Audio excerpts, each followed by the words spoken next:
I start करते हैं अपना नेक्स्ट न्यूमेरिकल जो कि हमारा न्यूमेरिकल नंबर 2 है। Calculate vectorially the net electrostatic force on Q as shown in the figure. आप देख सकते हैं आपके सामने एक फिगर है जिसमें आपके सामने 3 चार्जेस नजर आ रहे हैं। एक है Q1 Q2 और एक है Q। Q1 और Q2 का जो मैग्नीट्यूड है वो 1 माइक्रोकूलम है, जबकि Q जो है उसका मैग्नीट्यूड चेंज है दैट इज 4 माइक्रोकूलम। आपने Q के दरमियान जो है ना उनकी ना नेट इलेक्ट्रोस्टैटिक फोर्स को फाइंड आउट करना है। ठीक है, इनके दरमियान का जो डिस्टेंस है यानी कि जो R है वो हमारे पास 1 मीटर है, जबकि Q1 से Q2 तक जो है वो 0.60 और प्लस 0.60 है। ठीक है, तो सबसे पहले हम इसमें दोनों फोर्सेस को फाइंड आउट करते हैं यानी कि Q1 से Q तक और Q2 से Q तक। ठीक है जी, तो दोनों का मैग्नीट्यूड हमारे पास बराबर है 1 माइक्रोकूलम के, यानी कि जो हमारे पास फोर्स F1 होगी वही F2 के बराबर होगी। तो सबसे पहले मैं लिखता हूँ इसमें जो force exerted Q1 on Q है। ठीक है जी, मैं इस फोर्स को लिखा रहा हूँ जो Q1 से Q की तरफ अप्लाई हो रही है। ठीक है, Q1 एरो और Q का मतलब ये है कि जो Q1 की वजह से Q के ऊपर फोर्स अप्लाई हो रही है वो फोर्स है। ठीक है, इसका फार्मूला क्या होगा, F is equal to K Q1 over मेरे पास R स्क्वायर। और आपको ये चीज पता है जो R है वो मेरे पास इसमें क्या है R1 दैट इज 1 मीटर। तो आए इसकी हम वैल्यूज को पुट इन करते हैं इसमें। K की वैल्यू क्या होती है हमारे पास 9 इंटू 10⁻⁹। आगे हम Q की वैल्यू पुट करते हैं, Q की वैल्यू है 4 माइक्रोकूलम, 4 इंटू 10⁻⁻6। और Q1 जो है उसकी वैल्यू है मेरे पास 1 माइक्रोकूलम यानी कि 1 इंटू 10⁻⁻6। और डिनोमिनेटर में मेरे पास R है जो कि मेरे पास है 1 और ये 1 मीटर है, तो हम इसमें 1 को 1 ही लिखेंगे। अब आए इनको मल्टीप्लाई कर लेते हैं, 9 इंटू 10⁻⁹ मल्टीप्लाई बाय 4 इंटू 10⁻⁻6 और अगेन ये मल्टीप्लाई हो रहा है 1 इंटू 10⁻⁻6 से। तो ये मेरे पास इक्वल आता है 0.036 न्यूटन के, यानी कि मेरे पास जो F1 आई है वो आई है 0.036 न्यूटन के। ठीक है, और आपको मैंने बताया कि जो Q1 से Q के ऊपर फोर्स लगी थी वो इतनी थी, तो Q2 का जो मैग्नीट्यूड है वो भी सेम है और Q का जो हमारे पास मैग्नीट्यूड है वो 4 माइक्रोकूलम है। अगर आपके पास इसके साथ फॉर एग्जांपल नेगेटिव साइन लिखा हुआ हो तो उसका मतलब भी यही होता है क्योंकि हम इसमें मैग्नीट्यूड ले रहे होते हैं। तो हमारे पास जो F2 निकलेगी वो भी 0.036 न्यूटन निकलेगी। और F2 को मैं इधर लिख देता हूँ कि ये हमारे पास F1 थी, ये चीज़ आपको याद होगा। और ये अगर मैं F2 की बात करूँ तो F2 जो है वो मेरे पास Q2 से Q के ऊपर लगने वाली फोर्स है।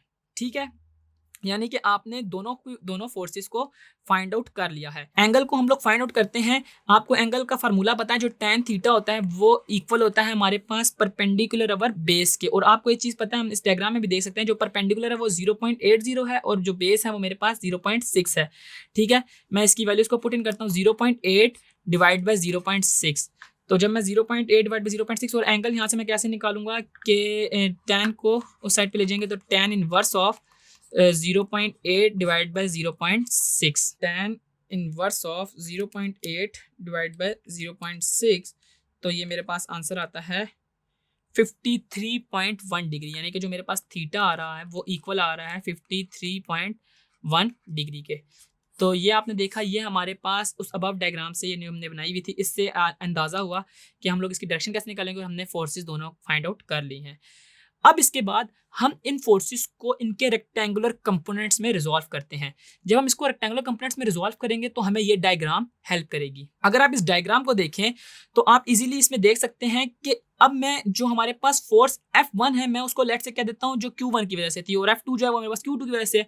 मैं इनको इसके रेक्टेंगुलर कंपोनेंट्स में रिजॉल्व करता हूँ। लेट से मैं इस F1 को थोड़ा सा एक्सटेंड करता हूँ, ये वाली जो फोर्स थी, और एक्सटेंड करने के बाद इसको इसके रेक्टेंगुलर कंपोनेंट में रिजॉल्व करता हूँ। तो ये मेरे पास जो है F1 थी, तो ये मेरे पास F1x हो जाएगी और ये मेरे पास जो है वो F1y हो जाएगी। ठीक है जी, और अगर मैं यहाँ पे इस F2 यानी कि जो मेरे पास Q2 चार्ज की वजह से थी, अगर इस फोर्स को रिजॉल्व करना चाहूँ तो क्या होगा कि मेरे पास Q2 से Q तक की जो फोर्स थी वो F2 थी। तो मैं अगर इसको रिजॉल्व करूंगा तो यहाँ पे जो F1x है वो F2x के बराबर हो जाएगी और ये वाला जो फोर्स है वो मेरे पास F2y होगी और इसकी डायरेक्शन लेट से मैं कहता हूँ इस डायरेक्शन में होगी। ठीक है, और यही F1x जो है वही मेरे पास F2x के बराबर होगी। जब मैंने F1 को और F2 को रिजॉल्व किया इसके रेक्टेंगुलर कंपोनेंट्स में तो आप देख सकते हैं कि जो F1x और F2x इन दोनों की डायरेक्शन सेम है, जबकि इनके जो y मैग्नीट्यूड है इनकी डायरेक्शंस ऑपोजिट हैं। तो आए 1 बाय 1 करके अब हम fx और fy को फाइंड आउट करते हैं। fx के लिए आपको ये चीज पता है, fx के लिए हम क्या करेंगे कि f1x प्लस f2x करेंगे, और f1x क्या है मेरे पास f1 cos थीटा, और f2x क्या है मेरे पास f2 cos थीटा।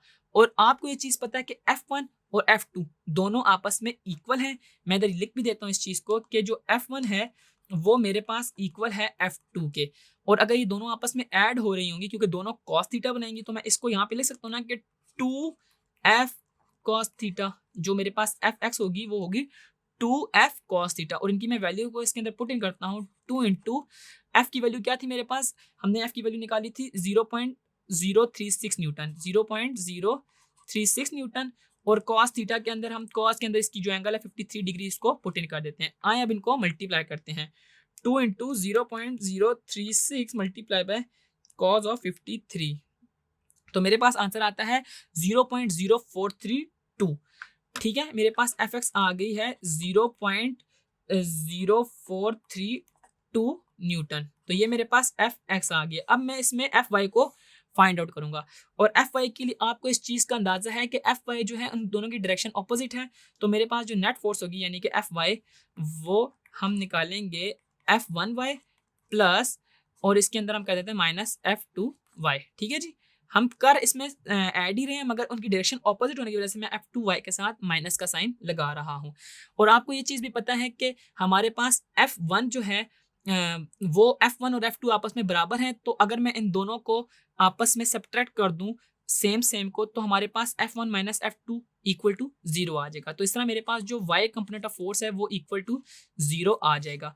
अब जस्ट मुझे इसमें एट द एंड इनका टोटल मैग्नीट्यूड को फाइंड आउट करना है, और टोटल मैग्नीट्यूड हम कैसे फाइंड आउट करते हैं, आपको याद होगा टोटल मैग्नीट्यूड का फार्मूला था हमारे पास f का कि अंडर द रूट हमारे पास fx का स्क्वायर और प्लस fy का स्क्वायर होता है। ठीक है, ये हमने अपनी प्रीवियस क्लासेस में भी इस चीज को पढ़ा है। आए 1 बाय 1 करके इनकी वैल्यूज को इसमें पुट इन करते हैं।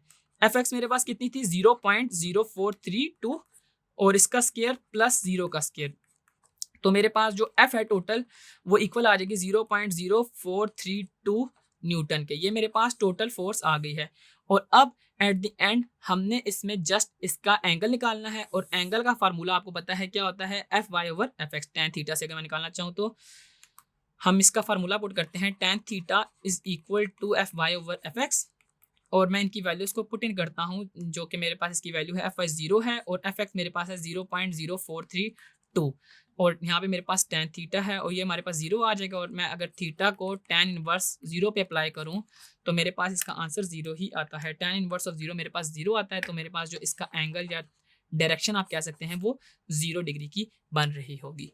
तो यूँ आपने देखा कि हमारा ये एक बड़ा सा क्वेश्चन जिसको हमने रिजॉल्व किया इसके पार्ट्स में। सबसे पहले आप देखें कि हमने Q1 से Q तक की फोर्स निकाली, फिर Q2 से हमने निकाली फोर्स Q तक की। जब हमने देखा कि वो दोनों फोर्सेस आपस में इक्वल आई हैं, फिर हमने उसको इसके कंपोनेंट्स में रिजॉल्व किया। उसको इसके कंपोनेंट्स में रिजॉल्व करने के बाद हमने उनका टोटल मैग्नीट्यूड फाइंड आउट किया, और उसके बाद एट द एंड हमने उसकी डायरेक्शन को फाइंड आउट किया। आई होप आपको ये न्यूमेरिकल समझ आया होगा। See you in the next video, जिसमें हम नेक्स्ट न्यूमेरिकल को सॉल्व कर रहे हैं।